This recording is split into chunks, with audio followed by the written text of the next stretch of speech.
our society is set up that way, right? Like it's non-stop. I remember when I became principal, because of the ones that I always say we are who raises us professionally, right? Just like we're Mm-hmm. parents, our kids, they emulate what we do, and the good, the bad, the ugly.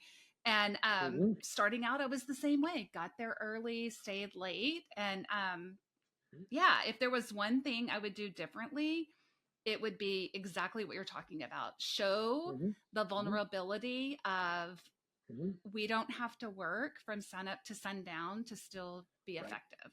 Because one of the Right. things in that chapter, it talks about what would I do differently if I started my principalship today? And it sounds like what you were just talking about in chapter 6 would be what you would do differently. Absolutely. 100%. I mean, and honestly, you bring up a good point about vulnerability and sometimes standing in front of a staff and setting your goals in front of a Mm-hmm. staff to say, here's what I'm working on this year. Like, I need to be in better health. So I'm going to run. And I want you to ask me about that. My Right. goal is to be home and have dinner with my wife 2 days a week. And I need one of y'all to hold me accountable. I don't care if it's the English Right. teacher, the custodian, or my secretary. So, like, sometimes just Mm-hmm. laying it on the line and saying to them, "Can you help me with this?" is something that I Right. would do differently as a principal. And then seeking joy in the job and not taking Mm-hmm. yourself too serious in it. But honestly, at the end of the day, my buddy Lance Gropel is the superintendent in Tyler, and he said when you leave, they're not going to name the school after you. It's not the Bloomer Independent School District. And when you leave, they're going to pick someone else, and school's going to go on. School opened up this year. Right. Kids are there. They're doing well. Teachers are doing well. They won their first football game. We play Alamo Heights this week, so we're looking to Oh get my after gosh. those Or you're mules this going, week in is Alamo it at the Heights. Mule Dome Let's or where go. is it? Is No, it, we played at your place last week, or last year, so okay. it's going to be in Northeast. I'm not sure. And you kind of Okay. talked about the detox needed in the job. I can't go Mm-hmm. to a football game yet. I'm not ready to go to a football game yet, and Oh, so I have to yeah. watch online. So it's one of those things that I'm not Mm-hmm. ready to go back and have people want to come up and say You hi. know, I'm not ready for that. I know what you're talking Mm-hmm. about because I did not go back. Because I also feel like it's giving the new leader the opportunity to Yeah. Oh yeah. establish themselves. I Sure. went back, my AP had gotten a award, AP of the No, year. it's And awesome. so I made it back for that, but that was in the spring. I was the same Yeah, way. it's I was perfect. like, I've got Yep. to you just have to give them their It's space. It's only a right. new leader, Yep. and it's not It's a that new it's leader. bad, it's just different, Right. and you want them to be able to Just different. establish themselves. So I want them. wow. I want her to be more successful than I was because her Ab success is the is success of your teachers and kids in the yes. community. Yeah, Oh it's my like, gosh. and I still live. We I still have a house a mile down the road from Churchill High School, and we'll keep it forever because we're proud Chargers. wow. Mm-hmm. That Mm-hmm. is amazing. So thinking about the best job you ever had. You talked about that, or there's a quote Mm-hmm. in here from Stu. Okay. You have a lot of people quoted in this book that we Mm-hmm. have That connections you, with. yeah, yeah. Go ahead and quote him. I Yeah, he's know. gonna get a big head. Well, He's gonna grow hair on yeah, that head. he's going to listen to He's got to this. All listen. right, Stu, Yeah, Dr. Guthrie. come on, Stu. He talked about that when he got named the principal of Bush Middle School, that his Mm-hmm. first principalship, that you played a part of, of him getting that position, and you Mm-hmm. wanted his thoughts on the first 30 days. And so, Mm-hmm. what did you talk? You talked about it being the best job you've ever had. I mean, tell us Mm-hmm. about that when you were giving him that information on being a You principal know, and stepping into the role. on being a principal, there's, it's a very unique position because you're the only one. And so that Right. makes it a very special position. There's multiple assistant principals, multiple Mm-hmm. secretaries, multiple teachers. So you're the only one and you're trusted. You were picked. People interviewed and you were selected. So that is Right. something that I think is very important, but also that there's some humility that needs to be in that position because Right. in the book I also talk about my first year not being as successful as it could have been because I lacked a little bit of the humility that's needed to be the principal of a school. Mm. Like when you step in there, like I thought all my ideas were great, and it wasn't a bad thing, but I thought all my ideas were great. Everybody Right. would fall in line with that. Everybody would. That's not the case because I had gone to a school that didn't need a lot. The school was Mm-hmm. rocking and rolling in the right spot. And sometimes leaders, especially getting their first principalship, just have to really realize with a little bit of that humility. And Mm-hmm. there's a a great Bible quote from this weekend that says, those who exalt themselves will be humbled, and those who humble themselves will be exalted. And Mm-hmm. that's something that is, I needed a little bit of that because like I thought I had all the answers, and sometimes I Right. just went with what I thought instead of seeking input, seeking voice. And so as I'm giving first year leaders, early career leaders that insight, honestly, we tell everybody just listen, just stop, sit back and watch, take notes. But we're doers and fixers. When we get those jobs, we want to come in and we see something, we Right. want to fix it. And we have to realize that every single thing we do is brand new. From the tie you wear to the tie you don't Mm-hmm. wear, to the Adidas sneakers, to the suit that you wear, Right. everything you do is new on that campus. And so you have to be really cognizant of that. And so I, as a leader, have had to learn to slow down. I, as a leader, have had to learn to talk quieter. I, as a leader, have Mm-hmm. learned to listen, to smile, because I'm a New Yorker. I'm on the move all the You're time. on a Like I don't have mission. time to wait. Like I I'm on a know. You're mission. I like, got stuff to I'm do. going from But A to people B. I got to wanted get there. yes, let's go. And so people weren't used to that. And so really some of the stuff that I talked with Stu about, he's a great leader and he's rocking and Mm-hmm. rolling now in Alamo Heights at the junior school, and just Mm-hmm. a fabulous leader and a great person for the job. And he's got a great head on his shoulders, but really just Right. imploring people that this is a wonderful job. And it's a wonderful job as long as you allow it to be wonderful. There are people Yeah. there, teachers that have been there for a long time. Right. Lean into them, listen to the long timers. And my friend Ginger McDaniel, Right. who hopefully Ginger's listening, Ginger said, you need to interview every teacher that's been at that school longer than the oldest kid's been alive. And at a high school, that's 18 plus years. And so those people that have been at your school Right. 20 years, they've got that corporate knowledge that they need to be Yep. able to share with you. And I had to listen. And one of the things I failed to do was I failed to seek consensus my first year. Now, year 2, all the way up through year 12, we did one-on-one meetings with teachers. We did surveys. We sought Right. input. We worked together to craft stuff. I came in and said, okay, here are my goals, not our Mm-hmm. goals. Like the goals were great. You can't argue with having a strong PLC. But if you don't have any buy-in Right. and input from the group as Yeah. making it their goals, like that's the input that I kind of had. So talking to Right. Stu, I was like, let this job take care of you. 90 Right. days in, then you can start making your tweaks. If there's anything that is bad for kids, fix it immediately. Right. But most of the schools that we go into, the ship's going in the right direction. And so Exactly. this job is great. And then the best thing that I would say to anybody, and this is the thing that I implored to Stu and I implored to everybody, you can't be a principal from your office. You can't lead from your office.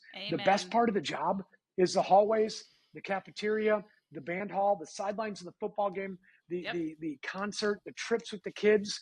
And if we just principal from the office and kids don't know us and teachers never see us, Mm-mm. the job will eat you for lunch. I call it the administrative quicksand. You will fall in Right. it and you will be swallowed alive and you'll never get out of it.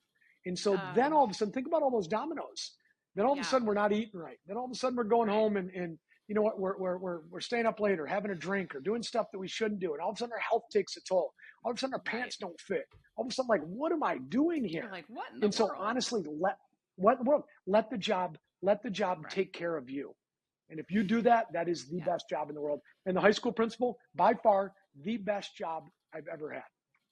Okay, something you said really resonated with me, Todd, when you talked about get out there, make sure people know who you are. I will never forget the moment when we started school. You know, the pandemic was in full action, Mm-hmm. fall of 2020. Our district came back earlier than anyone else, and they were rolling in.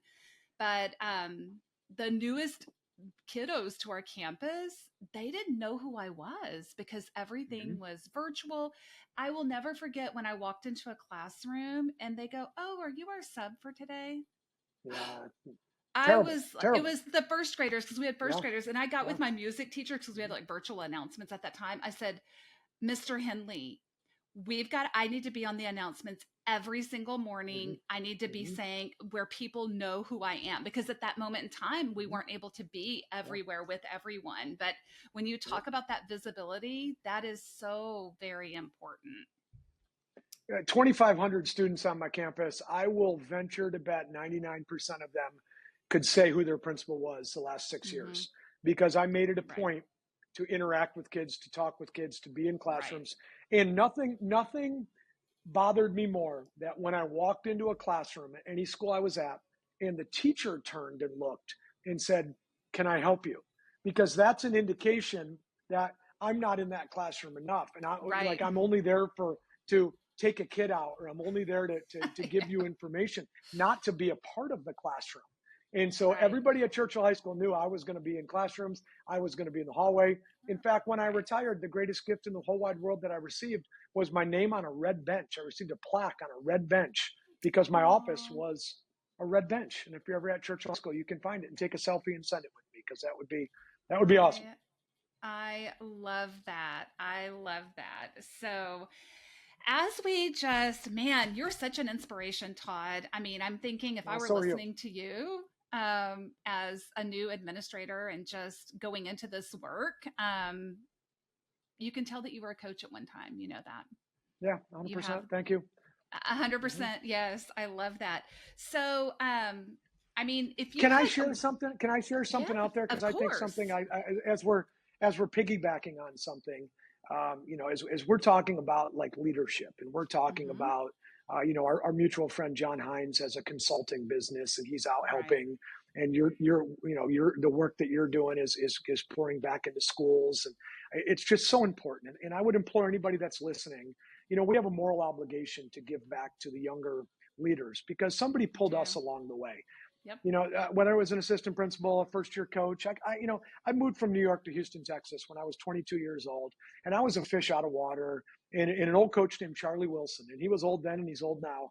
An old coach Hmm. named by Charlie Wilson took me under his wing, and honestly, without him, I wouldn't be a principal.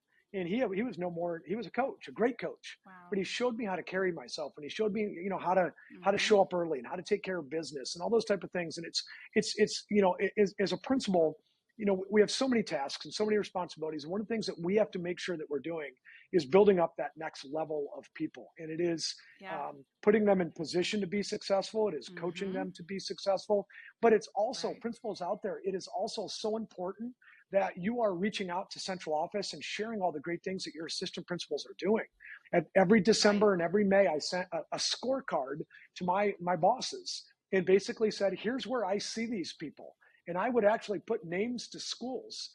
And I thought, they're going to look at me Wow. and think like the gall of me. No, I was advocating for my people to where I thought Hmm. that they should be, because they were ready to be leaders. Because Right.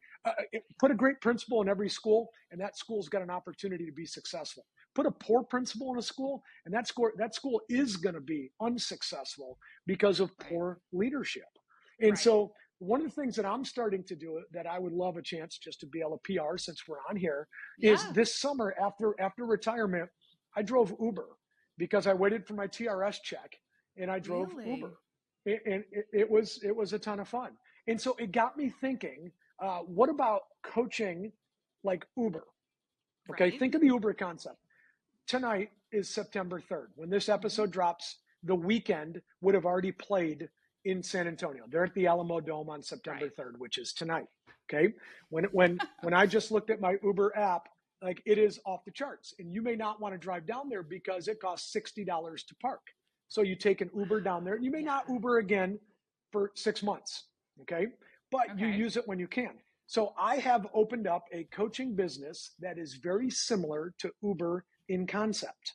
Okay. When you need coaching, and sometimes it's not, I don't need a 6 month contract that's going to cost the district $8,000 or $10,000, because I don't have that. Right. I just need a thought partner. I need someone to help me through a project. I need guidance Hmm. on applying for a job. You hit up Todd Bloomer like you would hit up an Uber. We take care of it. And then you hit me up again in a week, 6 months, or never again. And so one of the Hmm. things that I would love to share, and I'll share with you, and maybe you could put it in show notes or help me I promote love it. it. Yeah. I've got a flyer, and I've actually got 4 clients now that I use on a pretty regular basis, Uber or DoorDash for coaching, phone calls, Zooms, text messages, emails, those kind of things. And it's I when love they that. need it.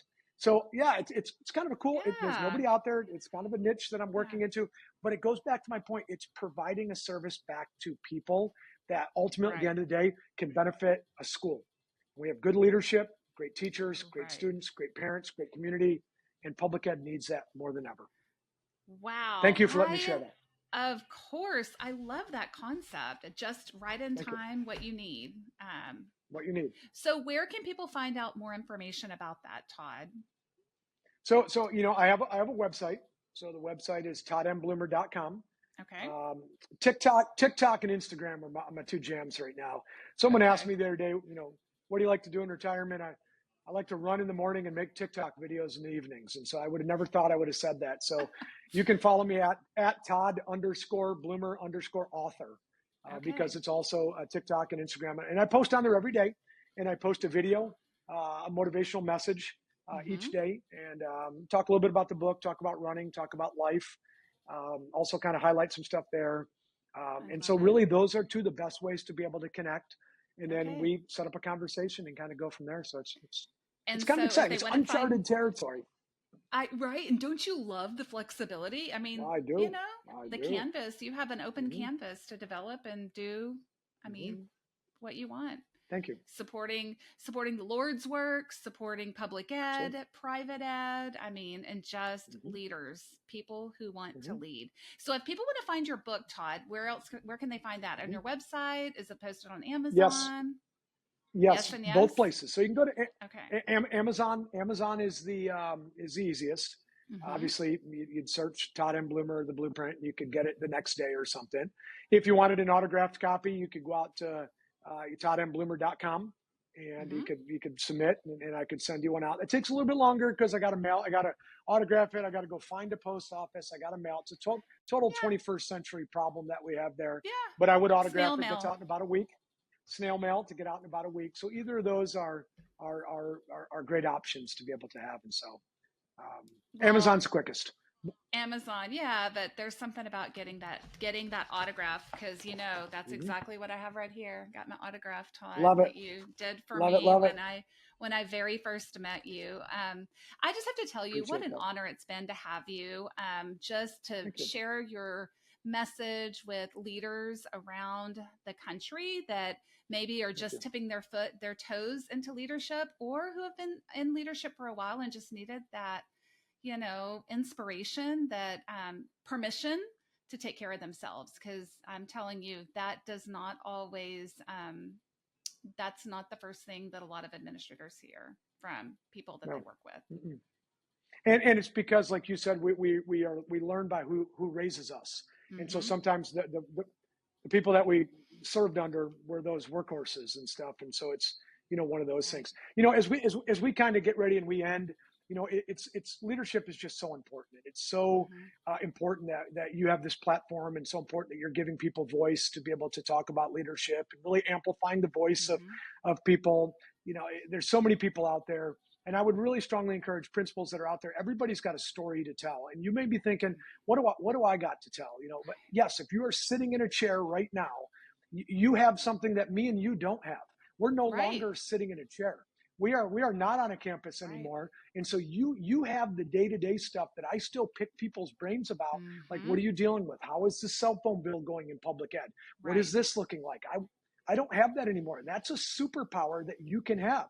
And so Right. if you feel like you got a story inside of you, share it, because Right. people out there resonate with these stories, and being They vulnerable, do. stepping out there with social media or a video, Right. it might inspire somebody, it might connect you with somebody that you have. Right. And so I thank you for allowing me to be on, but I thank you for hosting the platform to be able to allow people to share and allow people to connect and allow people to learn. Well, I thank you for taking the time to do this at the very end of the Mm-hmm. day after you've already spent time in your second chapter, I'm going to call it. Mm-hmm. The work we do is so important. Our democracy depends on an educated It does. populace, and leaders are the ones leading that. And so, thank you Absolutely. for your service. Thank you for your work, and thank you for continuing to share the message. And most importantly, we appreciate you being a part of Love, Sweat, and Tears. So, thank you, Todd. Have a great week. Go be great today. Yeah.